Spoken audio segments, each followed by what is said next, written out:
Howdy, y'all. Joe Hills here, recording as I always do in Nashville, Tennessee, and I'd like to welcome you once again to Minecraft Morning Musings. Today I'm sailing eastward as I continue to explore the first chapter of the Dao de Jing by Lao Tzu. In our last video, we've covered the first half of McDonald's public domain translation with the lines, "The Tao that can be described is not the eternal Tao. The name that can be spoken is not the eternal name. The nameless is the boundary of heaven and earth. The named is the mother of creation." So, if none of that made any sense to you, you should go back and watch the first video. And if it makes perfect sense to you, then you probably don't belong here, because part of the point of that is that it can't really be explained. So anyway, oh good, we're back in the rainy season. The rest of the chapter consists of the lines, "Freed from desire, you can see the hidden mystery. By having desire, you can only see what is visibly real. Yet mystery and reality emerge from the same source. This source is called darkness. Darkness born from darkness, the beginning of all understanding."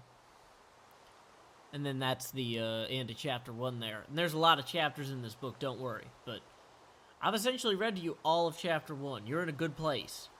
So let's start off by looking at the lines, "Freed from desire, you can see the hidden mystery. By having desire, you can only see what is visibly real." Now, there are entire romantic comedies dedicated to the idea that people like money so much that they're missing the most hidden mystery of all. Love. You know, guy's focused on his car and girl is focused on her career, and OMG, they don't know what they're missing.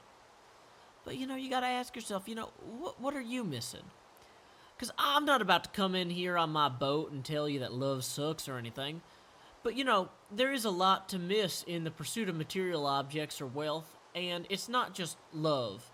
Or some people might say it is love in its many forms, like compassion, But, there's independence, there's joy, there's, compassion, which, like I said, is a form of love.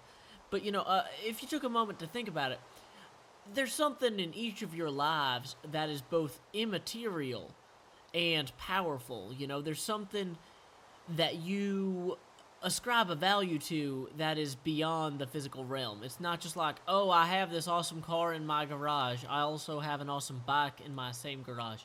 You might be like, oh, I have friendship. I have trust. I have something I share with others, that's more powerful. And I really feel like that is an interesting area, to explore, because you have people that will live their entire lives just focused on the material. But anyway, there's entire chapters that deal with this later in the Dao de Jing, so I don't want to push too far into it now with all the humorous examples that I've written. So I'm going to just let that rest and wait and move on to the next few lines, which I particularly like. So there. Whoops. Scrolling, using the mouse on the computer that has the boat on it does not use the mouse on the computer that has the outline of what I'm talking about on it. And I'm doing this all in one take. You can call me One Take Hills, because that's all it takes. So anyway, the next few lines. "Yet mystery and reality emerge from the same source. This source is called darkness. Darkness, born from darkness, the beginning of all understanding." Well, to this I say, in Bill and Ted's Excellent Adventure, they learn from Socrates that true knowledge is knowing that they know nothing.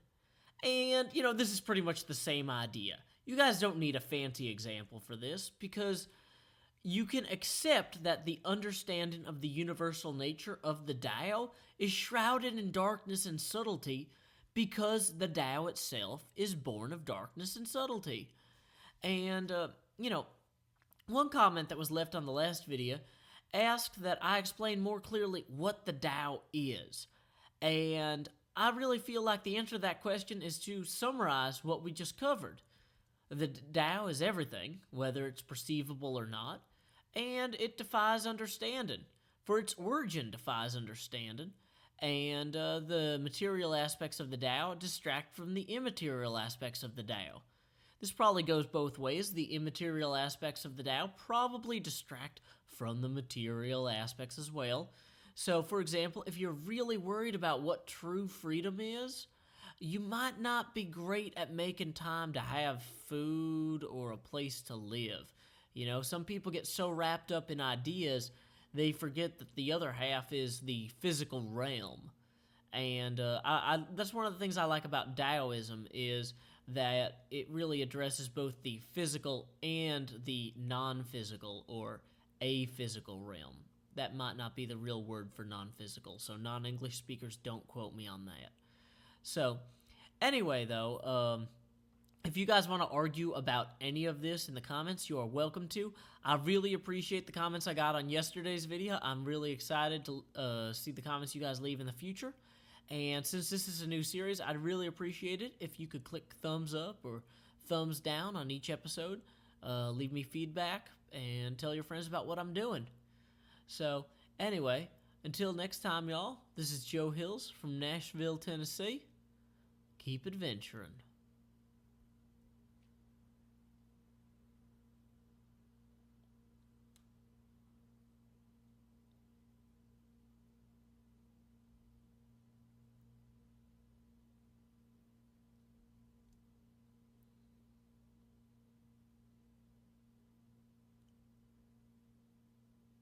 I like saying funny things after pausing.